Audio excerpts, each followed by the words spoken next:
Hey, it's RC Thornton here. I hope you're having a wonderful Saturday. And I wanted to make a quick video for you to talk about a very important issue when it comes to trying to resolve problems with the IRS. Look, a lot of people out there, a lot of business owners have very significant problems with the IRS. We're talking high five figures owed, six figures, multiple six figures. Some people even have seven figures. They have payroll tax issues. They have unfiled tax returns. They have problems with the State Department of Revenue. They have IRS employees showing up at their door. And so through all of this, when business owners get into trouble with the IRS, they want to negotiate with them to resolve the issue and move on with their life. But it's been my observation that there's a lot of people out there that their initial step in all of this is they think they can kind of do it themselves, and they want to give it a try and see what they can do on their own. And what I've seen from people that do that, or they use, accountants or other folks maybe who don't specialize specifically in helping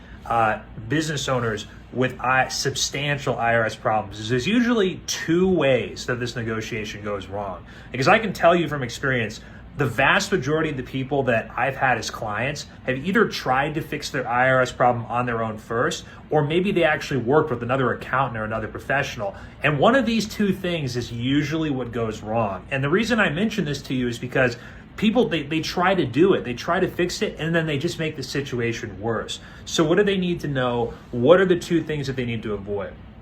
Number one is what I would call highball negotiations. So a lot of people, when they get in trouble with the IRS, they're rightfully kind of afraid, kind of frightened. And what they try to do with the IRS is to offer the IRS anything that they can to make them go away. So they say, okay, I'll pay you $5,000 a month if you'll leave me alone, please. And of course, the IRS says, yeah, sure, great, we'll take $5K a month, no problem, right? We'd all say yes to that. But here's the problem. So you enter into some sort of negotiation with the IRS, some sort of agreement with the IRS, pay them a lot of money, this huge sum of money, and then what happens 2 months later? You can't afford it. You look back and you say, I just agreed to this to get them to go away as fast as I possibly could, and then 2 months later, you can't even adhere to what you worked out. Now, what happens with the IRS is if you don't oblige the agreement that you made with them, you default it.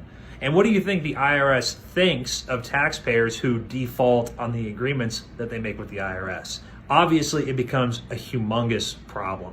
And the IRS does not look favorably upon people breaking negotiations with them. So what happens is they just come after you even harder than before. They think this taxpayer is a flake. They didn't really care about fixing it. They just wanted us to go away for a couple months. Well, we're not going to allow that. We're just going to give them everything we got and go hard to try to collect from this person. And then by the way, if you default, the IRS doesn't even have to negotiate with you anymore. If you owe $100,000 to the IRS could just say, okay, cool, you got 30 days to pay us, and that's it, or else we're taking your stuff. So that's one of the biggest problems is people become too, emotional about it, and they say anything to get these guys off of their back, and it doesn't even actually work, and then it just becomes a bigger problem down the road when inevitably they cannot fulfill the commitments that they made. The second negotiation failure is lowballing. So sometimes I talk with people and they say I only want to pay the IRS this little amount of money. I want to pay them as little as I possibly can. And so what happens is they go back and forth with the IRS to try to get this lowball number. Maybe they want to settle for pennies of the dollar. Maybe they want to pay $50 a month to the IRS. Maybe they just want all of it to disappear, or the penalties to miraculously disappear or go away. And, come hell or high water, that's what they're going to hold out for. Well, the problem is, the IRS has a totally different way of seeing it. They need to be negotiated with in a way that comes up with a workable number for them and a workable number for you. So if your goal is just, no matter what, to pay as little as possible, then what's going to happen is you're just going to not only not get that result, because they're going to say, okay, you want to pay us $50 a month. Well, we think you could pay more. And you say, no, I'm only going to do 50, or I'm only going to do this low amount. They just think you're not being serious. They just say, okay, this guy is just trying to avoid taking responsibility for this situation.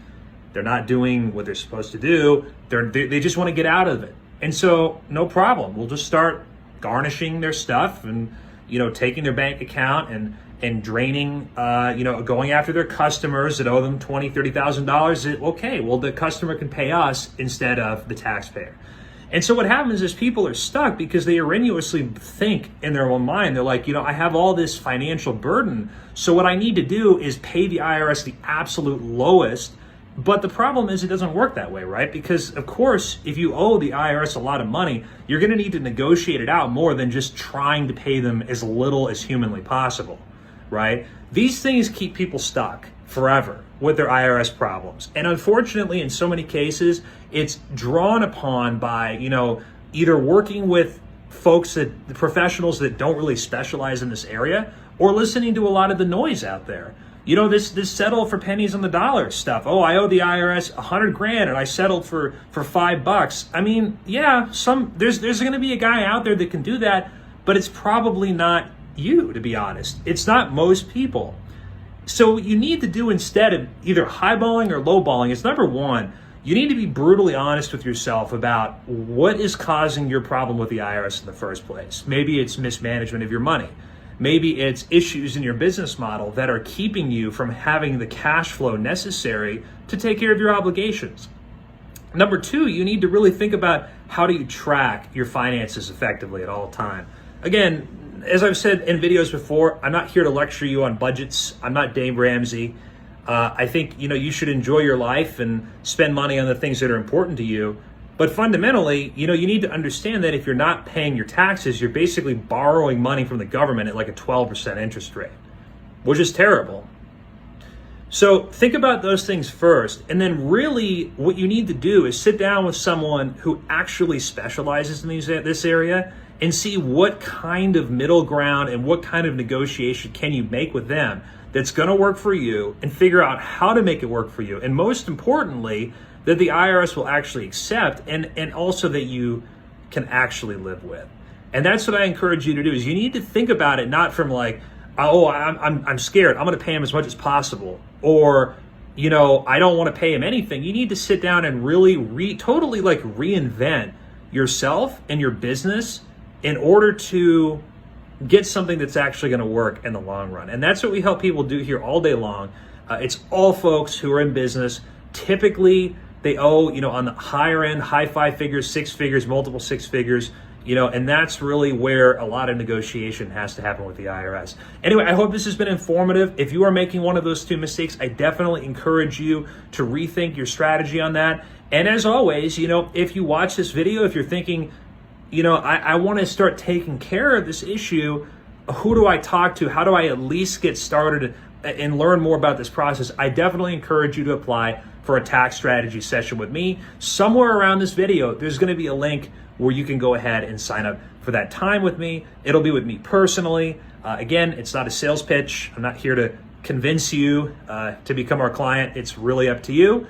But at the very least, I could point you in the right direction and share with you kind of what it'll take to get this resolved. And if it's the right fit, I would love to work with you. Anyway, hope you're having a wonderful day.